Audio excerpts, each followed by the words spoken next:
क्या दिक्कत हो रहा है? अभी कृषि हैं आप कृषि हैं तो यहाँ जो रोपनी और सिंचाई में क्या मतलब आपको प्रॉब्लम हो रहा है? पानी नहीं है तो कैसे होगा?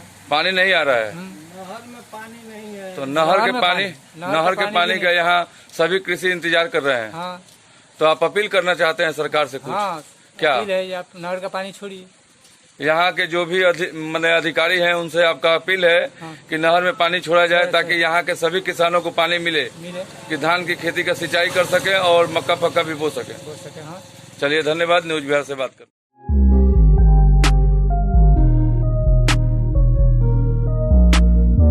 रेत प अबना लिखाई मिटिर जाता, करेजा काट के कली यही पर गोदाई अब की गोड़ लागता नहीं। हेरा से अभिनंदन। बदलते वक्त की मांग हूं मैं, हर रसोई घर का अरमान हूं मैं, देश की शान हूं मैं हूं गो गैस। जेपी नड्डा भी कह दिले कि बिहार के 243 सीट पर हमनी के तैयारी चल रहा बा।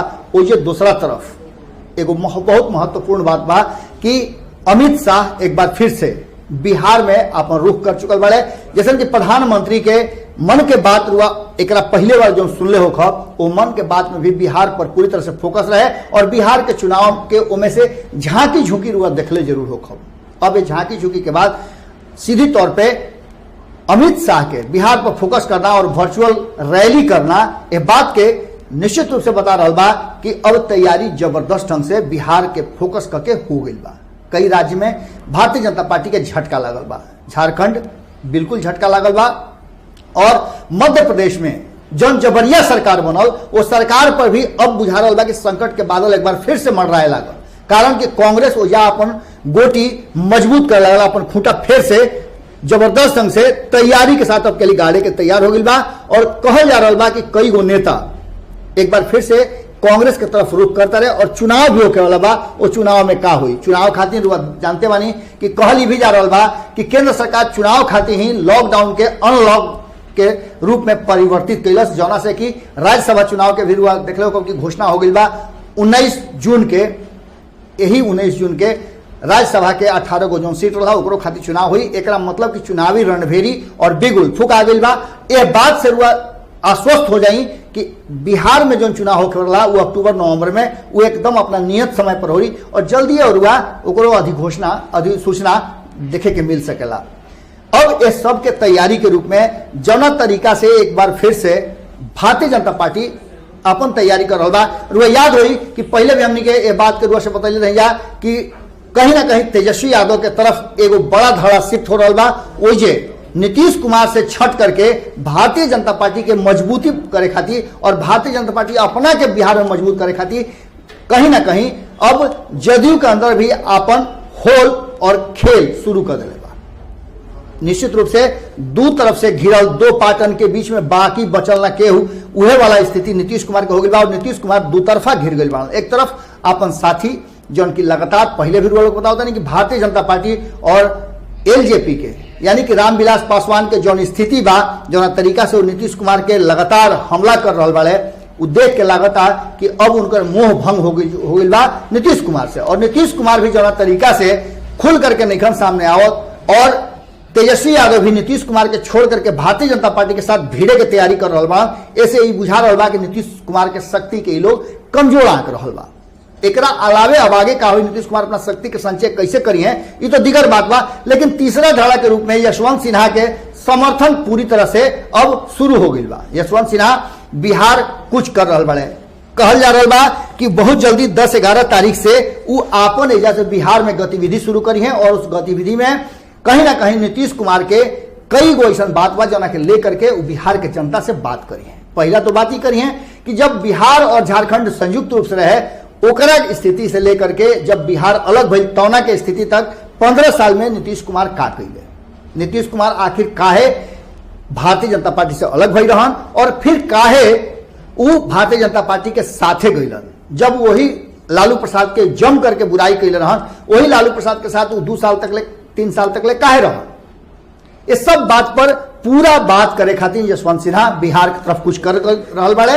वो पता हुई कि वो मोदी विरोध के पूरी तरह से पोषक हवे अब उनका समर्थन में कई गो नेता बिहार के आ रहा बड़े, जो नीतीश विरोधी खेमा बा वो पूरी तरह से उनका साथ जुड़े खातिर तैयारी कर रहा बा। नागमणि से जब हमारा बातचीत भई तो नागमणि बहुत पुरान नेता हवे और नीतीश कुमार के साथ उनकर 36 के आंकड़ा बा, वो नीतीश कुमार के संग है। और एक बात और समझते नहीं कि नीतीश कुमार से 36 के आंकड़ा आरएलएसपी के पहले से भी रहल बा। अब यह बात के देख करके यशवंत सिन्हा के वो बहुत बड़ाई के लिया और उनका कहना बा कि यशवंत सिन्हा ही वो शक्ति वाले जो उनके नीतीश कुमार के पटकनी दे सकेले। उनका लगे एक बड़ा सोचबा और राजनीतिक अनुभव भी बा, केंद्र में भी सत्ता में रहल वाले और बिहार के जनता भी उनका के काफी पसंद करेला। ये सब बात के बाद सिर्फ उहे ना, कई गो ऐसा पार्टी वाले जिनका के कहल जा रहा बा कि यशवंत सिन्हा के साथे उनकर दोस्ती और याराना बन सकेला। कई नया पार्टी के निर्माण बिहार में भइल बा और सबके एक ही उद्देश्य बा कि बिहार के विकास करना और बिहार में नीतीश और लालू सत्ता के समाप्त करना। और नीतीश और लालू के सत्ता के समाप्त करे खातिर यदि यशवंत सिन्हा अपन जमीन और जमीनी पकड़ मजबूत करके अपन खूंटा गड़ाता रहे तो देखे वाला बात हुई कि के उनका साथे जुड़ी। लेकिन वर्तमान स्थिति जो बा बिहार के ओकरा में यह बात के स्पष्ट संकेत मिल रहा बा कि कहीं ना कहीं अबकी के लड़ाई भारतीय जनता पार्टी बनाम तेजस्वी यादव के होके जा रहा बा और यह लड़ाई में तीसरा कोण के रूप में नीतीश कुमार हो सकेले, एमे कोनो दुराय नहीं है। वो कोण के और ज्यादा दिलचस्प बना रहा बा ई चौथा धड़ा, जना के तीसरा धड़ा हमनी के लगातार कहत आवत रहिया। यशवंत सिन्हा के एंट्री से बिहार के राजनीति में निश्चित रूप से एक नया मोड़ आई और ये मोड़ केकरा तरफ शिफ्ट करी, भारतीय जनता पार्टी की तरफ तो निश्चित शिफ्ट ना करी और नीतीश कुमार से उनकर कहीं ना कहीं दुराव ही बा।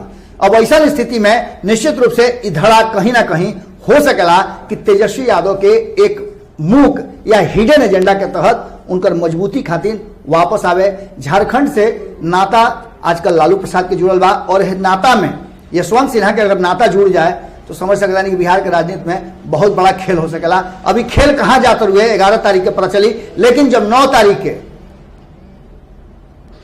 अमित शाह बिहार में आई हैं और वर्चुअल रैली करी हैं, संबोधन करी हैं, तो वो घड़ी तेजस्वी यादव भी तैयार बड़े। थाली, छीपा, लोटा, थरिया, कटोरी, गिलास जौने बा तो बजावे खातिर चम्मच ली आ खूब जम के बजाई। यानी कि ये बात के संकेत तेजस्वी यादव भी दे दिले बड़े कि अब भारतीय जनता पार्टी से थालियों ताली बजावे में मुकाबला करे खातिर तैयार हो गए बड़े। बिहार के राजनीति में लगातार परिवर्तन हो रहा बा और ये परिवर्तन कहाँ जा रहा बा इ लोग खूब बढ़िया समझ रहा बा। नहीं समझत तो भारत लाइव के एक कमेंट बॉक्स में अपन विचार जरूर देव, ऐसे कि जैसे ही विचार देव तैसे ही हमने के और लोग विचार के हिसाब से और ओकरा के समायोजित करके और कुछ शोध करके लोग तक पहुंचाई जा। फिर कल भेंट हुई यही ठेहा पर जना का नाम है खुटा ठोक के। बिहार में घमासान शुरू हो गई बा। राजनीतिक घमासान में अब रउआ पूरा अपन खोल के रखे के पड़ी आंख और पूरा ध्यान लगा के रखे के पड़ी भारत लाइव पर, कारण कि कौन खबर रुआ से मिस हो जाए जना के चलते रुआ डिसीजन ले में, निर्णय करे में पिछुआ जाए। पिछुआए के नहीं खे, अब कहली वो सरकार के बनावे के बाद वो व्यक्ति के हाथ में सत्ता देवे के बाद जौन बिहार में रोजगार देवे, सम्मान देवे, इज्जत प्रतिष्ठा देवे, एकरा साथ साथ सुरक्षा और रक्षा करे। फिर कल भेंट हुई, गोड़ लागत। बढ़ाएं अपना कदम सक्सेस की ओर शिखर करियर इंस्टीट्यूट के साथ। शिखर करियर इंस्टीट्यूट पूर्वी भारत में एकमात्र कोचिंग संस्थान जो एक्सक्लूसिवली है मेडिकल एंट्रेंस एग्जाम के लिए। रुआ देख रहल बानी बिहार के डिजिटल क्रांति के जनक न्यूज बिहार के यूट्यूब चैनल भारत लाइव। मेरा सबसे है कहना अभी घर में ही रहना, कोई काम हो जरूरी तभी रोड पे निकलना, हाथ बार बार धोना, सैनिटाइज भी करना, कभी बाहर निकलना, सोशल डिस्टेंस रखना, अभी हाथ न मिलाना, मुंह पे मास्क लगाना, घर किसी के न जाना, अभी घर न बुलाना, सारे नियमों का रखना है ध्यान, अभी भी सावधान रहना है ताकि जाए न किसी की भी जान, अभी भी सावधान रहना है। चलो सफल रुआ देख रहल बानी बिहार के डिजिटल क्रांति के जनक न्यूज बिहार के यूट्यूब चैनल भारत लाइव।